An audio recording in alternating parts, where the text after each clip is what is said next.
नमस्कार दोस्तों, मेरा नाम है अंशुमन नायक और आप सभी का बहुत बहुत स्वागत है इंडियन डिफेंस न्यूज की डिफेंस टॉक सीरीज में, जहां पर हम रोज नए नए डिफेंस अपडेट्स के बारे में बात करते हैं। तो चलिए देर न करते हुए आज की वीडियो शुरू करते हैं।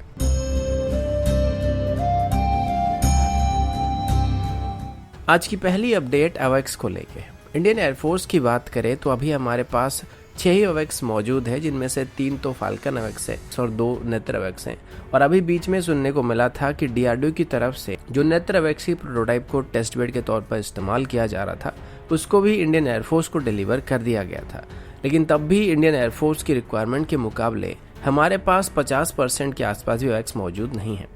और अभी इंडियन एयरफोर्स लगभग 6 एडिशनल एवेक्स को एक्वायर करने की कोशिश भी कर रहा है। इसके लिए पिछले कुछ महीनों से काफ़ी सारा डिस्कशन किया जा रहा था और बीच में सुनने को मिला था कि ये फाल्कन एवेक्स की तरह ही 360 डिग्री तक स्कैन करने वाले एवेक्स होने वाले हैं और इनको A320 प्लेटफॉर्म या A330 प्लेटफॉर्म में इंटीग्रेट करने की प्लानिंग की गई थी। लेकिन अभी पता चला है कि इंडियन एयरफोर्स की तरफ से अभी फिर से नेत्र एयरक्राफ्ट की एक अपडेटेड वर्जन के साथ जाने का फैसला किया गया है। इसके बारे में पहले भी डीआरडीओ की तरफ से ऑफर दिया गया था और इसके लिए अभी A319 एयरक्राफ्ट को सेलेक्ट किया गया है और उसके ऊपर अभी डीआरडीओ की तरफ से डेवलप किए गए नए ESR रडार डोम को इंस्टॉल किया जाएगा। लेकिन नेत्र एवेक्स में इस्तेमाल होने वाले रडार के मुकाबले ये थोड़ा ज़्यादा पावरफुल रडार होने वाला है और इसमें gallium nitrate based TR module का इस्तेमाल किया जाएगा, जिस वजह से ये कम पावर को कंज्यूम करने के साथ साथ बेहतर जैमिंग रेजिस्टेंस और रेंज को भी प्रोवाइड करने वाला है।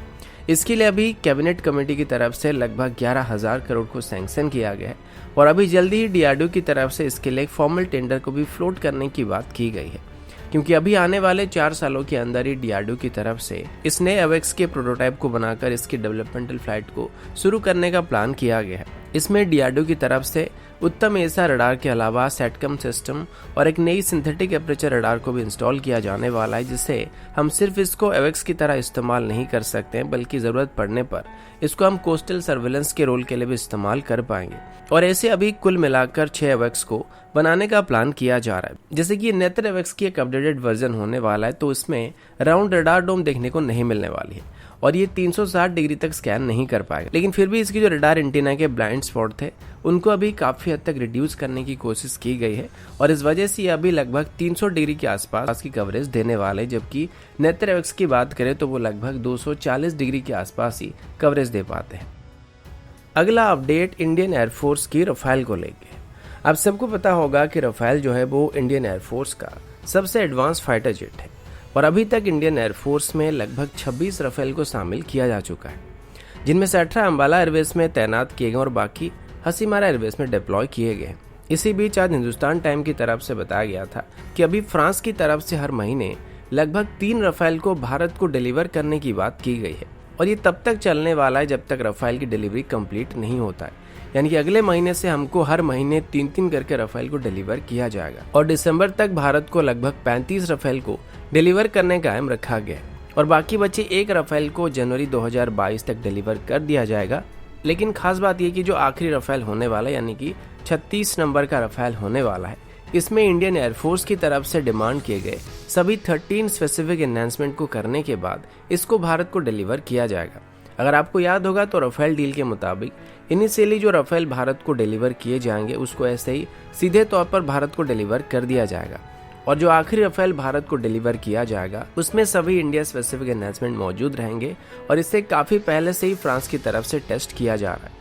इसमें फ्रेंच रफेल के मुकाबले एक बेहतर radio altimeter, radar warning receiver, low band jammers, flight data recorder, high altitude engine startup system, ground mobile target indicator और tracking system, synthetic aperture radar, IRST system और हेलमेट माउंटेड डिस्प्ले के साथ साथ missile approach warning system और high frequency decoy भी मौजूद रहेंगे, जो कि इनकमिंग मिसाइल को इवेट करने में हमको काफी मदद करने वाले हैं। अब अंत में जब 36 रफेल को भारत को डिलीवर कर दिया जाएगा तो उसके बाद बाकी बचे सभी रफेल को, यानी कि जो 35 रफेल हमको अभी तक डिलीवर किए गए होंगे, उन सभी को भी सेम स्टैंडर्ड में अपग्रेड करना शुरू कर दिया जाएगा और इन सभी को भारत में अपग्रेड किया जाएगा।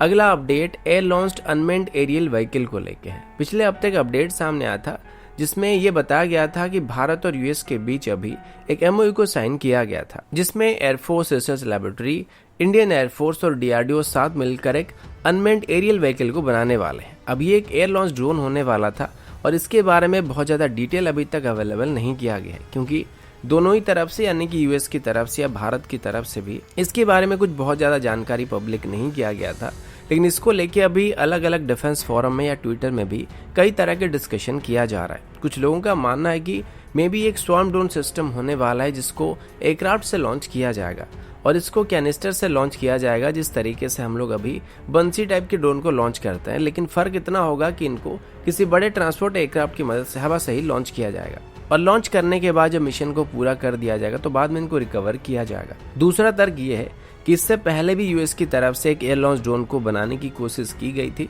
जिसकी टेस्टिंग कुछ महीने पहले यूएस की तरफ से किया गया था। इसके लिए यूएस की तरफ से एक C-130 एयरक्राफ्ट का इस्तेमाल किया गया था और इससे एक ड्रोन को लॉन्च किया गया था। अगर ये बात सच है तो ये स्वॉर्म ड्रोन के मुकाबले काफी बड़े साइज का ड्रोन हो सकता है और इसको लॉन्च करने के लिए C-130 एयरक्राफ्ट में एडिशनल डॉकिंग सिस्टम को इंटीग्रेट करने की जरूरत पड़ने वाली है, जहां से इस ड्रोन को लॉन्च किया जाएगा या फिर रिकवर किया जाएगा। और अगेन ये जो ड्रोन हो सकते हैं ये jet power high speed drone हो सकते हैं और इस तरीके के सिस्टम को डेवलप करने की जो चांसेस है वो काफ़ी ज़्यादा बताया जा रहा है, क्योंकि अगर सिर्फ स्वॉर्म ड्रोन की बात करें तो भारत के जो प्राइवेट या एमएसएमई डिफेंस सेक्टर के कंपनी है वो भी अभी स्वॉर्म ड्रोन को डेवलप करने की कोशिश कर रहे हैं। लेकिन इस तरीके की ड्रोन की बात करें तो इनको डेवलप करने के लिए अभी हम काफ़ी पीछे चल रहे हैं। तो अभी इसी वजह से शायद भारत की तरफ से या इंडियन एयरफोर्स की तरफ से यूएस के साथ कोलैबोरेट करके इसे ड्रोन को डेवलप करने की कोशिश किया जा रहा है। तो दोस्तों अभी के लिए इतना ही, मिलता हूँ आपसे अगले वीडियो में, तब तक के लिए जय हिंद,